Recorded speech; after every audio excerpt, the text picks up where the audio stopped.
আসসালামু আলাইকুম ভিউয়ার্স, প্রথমে অনুগ্রহ করে চ্যানেলটি সাবস্ক্রাইব করুন। চীনের জাতীয় মহাকাশ প্রশাসন 2004 সালে আনুষ্ঠানিকভাবে একটি চন্দ্র অভিযান প্রকল্প শুরু করে, যা চেংই প্রজেক্ট নামে পরিচিত। এটি হলো সিরিজ চন্দ্র অভিযান।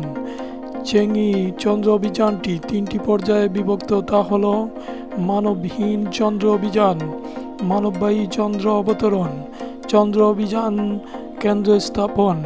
2007 সালে চেংই রকেট সফলভাবে মহাকাশে উৎক্ষেপণ করা হয়েছিল।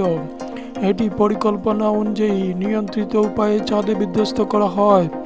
চেংই 2 সফলভাবে 2010 সালে উৎক্ষেপণ করা হয় এবং সমস্ত কাজ সফলতার সাথে সম্পন্ন করে। চেংই 2 কৃত্রিম উপগ্রহটি চাঁদকে প্রদক্ষিণ করে এর পৃষ্ঠের গঠন সহ ইত্যাদি সম্পর্কে মূল্যবান তথ্য সরবরাহ করে। চেংই 3 রকেট, যা সফলভাবে চন্দ্রপৃষ্ঠে অবতরণ করে এবং U2 নামে রোবটিক রোভারকে চন্দ্রপৃষ্ঠে নামিয়ে দেয়। রোবটিক যানটি চন্দ্রপৃষ্ঠ চড়ে বেড়ায়। এটি চন্দ্রপৃষ্ঠ সমীক্ষা মিশন সম্পন্ন করে। চেংই 4 হল চেংই 3 এর ব্যাকআপ স্যাটেলাইট।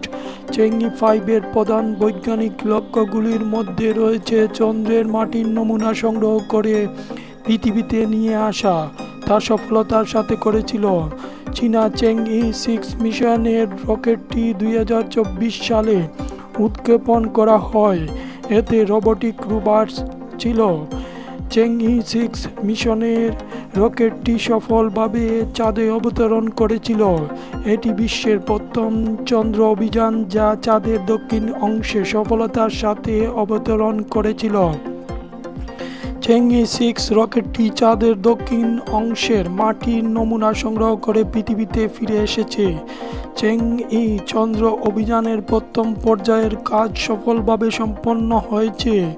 আগামীতে দ্বিতীয় পর্যায়ের চেংই চন্দ্র অভিযান শুরু হবে। ভিডিওটি ভালো হলে লাইক দিন।